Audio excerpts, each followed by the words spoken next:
Di video kali ini kita akan mengenal lebih jauh tentang apa sih kepribadian itu dan bisa nggak ya kira-kira kepribadian itu berubah?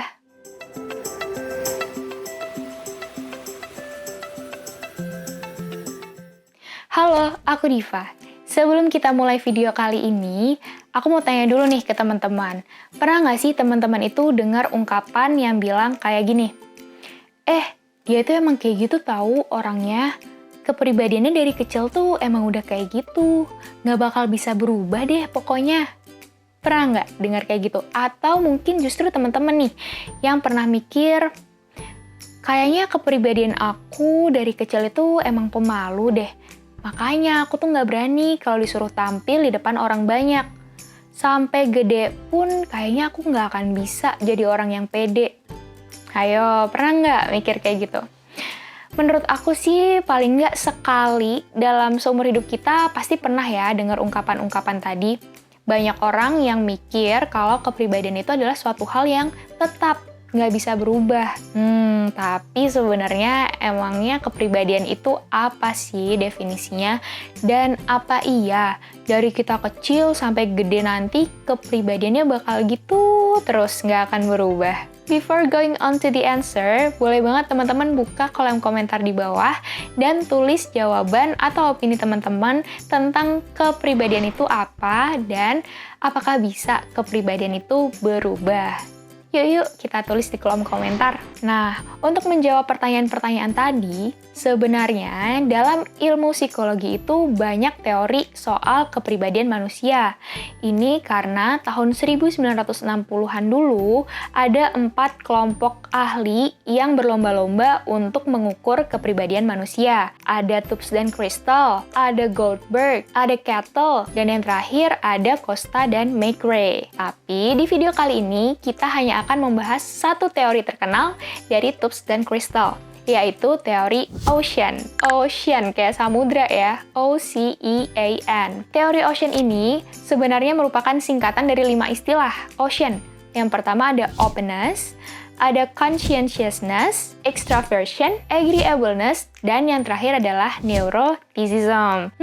Agak banyak ya, ada 5 istilah. Kita coba cari tahu satu-satu yuk. Yang pertama ada openness. Sesuai dengan namanya, openness gitu ya, keterbukaan. Openness ini bermaksud untuk menilai kemauan seseorang dalam membuka dirinya untuk hal-hal yang baru. Biasanya, orang-orang dengan nilai openness yang tinggi itu punya ide-ide yang kreatif dan mau untuk eksplorasi hal-hal baru di luar dirinya.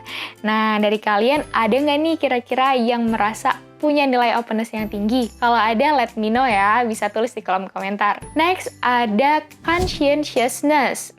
Agak susah nih ya baca istilahnya. Conscientiousness. Conscientiousness ini itu dimaksudkan untuk mengukur kemampuan manusia atau seseorang dalam menahan hasrat-hasratnya untuk mencapai satu tujuan tertentu. Gitu. Jadi dalam mencapai suatu tujuan tertentu itu kan biasanya banyak godaan ini dan itu. Nah, orang yang mampu menahan hasrat-hasrat tersebut itu berarti memiliki nilai conscientiousness yang tinggi. Biasanya orang-orang dengan nilai conscientiousness yang tinggi ini itu orangnya rapi dan terstruktur. Jadi bagi kalian nih yang merasa orangnya rapi, nggak suka berantakan, terus biasanya punya rencana gitu ya. Kalau udah punya rencana, itu harus dijalankan sesuai dengan rencana tersebut. Nggak bisa tiba-tiba diganggu dengan hal ini, hal itu. Nah, itu berarti kalian punya nilai conscientiousness yang tinggi. Selanjutnya ada E atau E, itu extraversion. Extraversion ini itu mengukur soal kemampuan manusia dalam bersosialisasi dan berinteraksi dengan lingkungan sekitar atau orang-orang di sekitar. Extraversion ini mungkin teman-teman udah lebih familiar ya dengan extraversion karena erat juga kaitannya dengan teman-teman yang extrovert. Biasanya teman-teman yang extrovert atau dengan nilai extraversion yang tinggi itu lebih mudah bergaul dan punya banyak teman. Yang keempat ada agreeableness. Agreeableness ini itu berkaitan dengan kepekaan seseorang terhadap lingkungan sekitar. keprihatinannya terhadap lingkungan sekitar itu diukur dengan agreeableness. Jadi, orang-orang dengan agreeableness yang tinggi itu biasanya sering didefinisikan sebagai orang yang baik hati dan suka menolong gitu. Kira-kira siapa nih yang merasa baik hati dan suka menolong? Mungkin kamu punya nilai agreeableness yang tinggi. Terakhir, N itu adalah neuroticism. Agak berbeda nih dari keempat hal lainnya. Neuroticism itu berkaitan dengan kemampuan seseorang dalam mengendalikan emosi negatifnya. Kalau misalkan kita mungkin mudah marah, mudah cemas, depresi, atau emosi-emosi negatif lainnya dan kita merasa sulit untuk mengendalikannya, itu bisa jadi karena kita memiliki nilai neuroticism yang rendah. Nah, dari 5 hal ini, dari teori Ocean, dalam ilmu psikologi, itu jika dikombinasikan, maka nantinya akan membentuk kepribadian manusia. Tadi ada 5 hal ini ya, berarti yang membentuk kepribadian manusia. Kalau psikologi terdahulu itu menganggap kepribadian manusia sebagai suatu hal yang tetap dan nggak berubah. Makanya nggak heran juga ketika banyak orang tua yang sudah membawa anaknya untuk tes psikologi sejak dini, karena menganggap bahwa kepribadian itu tidak berubah dan bisa diketahui sejak kecil. Nah, tapi apa benar sih kalau kepribadian itu nggak bakal berubah? Masa kita kepribadiannya bakal gitu terus dari kecil sampai gede? Hal ini dijawab oleh Donnellan dan Lucas karena ternyata pada tahun 2008 mereka membuktikan bahwa kepribadian manusia itu berubah seiring dengan bertambahnya usia. Donnellan dan Lucas meneliti ribuan partisipan berusia 16 sampai di pertengahan 80 tahun yang tinggal di Inggris dan Jerman.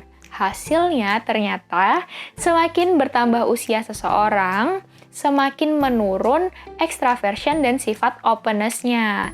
Tapi untuk sifat agreeableness justru ikut meningkat seiring dengan bertambahnya usia.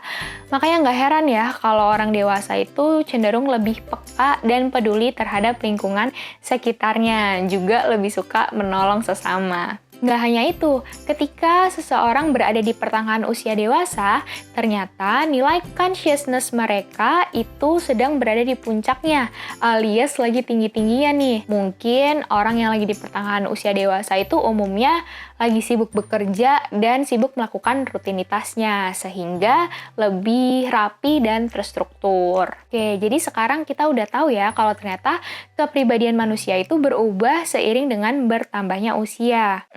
Sekarang pertanyaannya, bisa nggak sih kalau kita sengaja mau mengubah kepribadian kita? Jawabannya adalah ya, bisa. Menurut ahli psikologi, kepribadian kita itu dapat dirubah namun melalui proses dan usaha yang konsisten. Jadi nggak bisa nih kalau misalkan kita tiba-tiba mau mengubah diri kita menjadi orang yang percaya diri, tapi tanpa usaha atau proses apapun. Itu akan sulit gitu ya untuk dilakukan. Tapi jika kita emang sudah niat, contohnya kita adalah orang yang pemalu, tapi kita niat untuk merubah diri kita menjadi orang yang lebih percaya diri, kita akan berusaha berlatih dari hal-hal kecil. Contohnya, mungkin kita berlatih berbicara di depan cermin, lalu kemudian kita berlatih untuk berbicara atau tampil di depan orang-orang terdekat, kemudian selanjutnya kita berlatih untuk tampil di depan orang-orang banyak yang nggak kita kenal. Nah, dengan latihan yang tekun dan konsisten seperti itu, sifat extraversion yang akan mendukung kepercayaan diri kita itu juga akan ikut meningkat. Jadi nggak usah takut atau khawatir ketika teman-teman merasa ada di diri teman-teman yang ingin diubah. Hal itu bisa dilakukan tentu dengan usaha yang konsisten, juga proses yang nggak bisa dilewatin gitu aja. So, sekarang kita udah tahu ya kalau ternyata kepribadian itu bukan hal yang permanen, tapi bisa berubah seiring dengan bertambahnya usia dan juga bisa berubah melalui proses serta usaha yang konsisten. Nah, sekarang aku mau tahu dong dari teman-teman, kira-kira ada nggak sih yang merasa ingin mengubah sesuatu hal dari kepribadian dirinya saat ini, atau teman-teman udah merasa nyaman dengan kepribadian teman-teman yang sekarang? Boleh ya, tulis di kolom komentar kira-kira apa sih yang ingin diubah dari diri teman-teman, atau sudah cukup nyaman dengan kepribadian yang sekarang. Kalau aku sendiri jujur merasa sudah cukup nyaman, tapi mungkin akan berusaha untuk mengubah atau meningkatkan nilai extraversion dalam diri aku supaya menjadi orang yang lebih percaya diri. Terima kasih teman-teman udah nonton dan dengerin video kali ini. Kalau ada pertanyaan boleh ya ditulis di kolom komentar. Jangan lupa juga untuk like dan subscribe. See you on the next video. Bye-bye.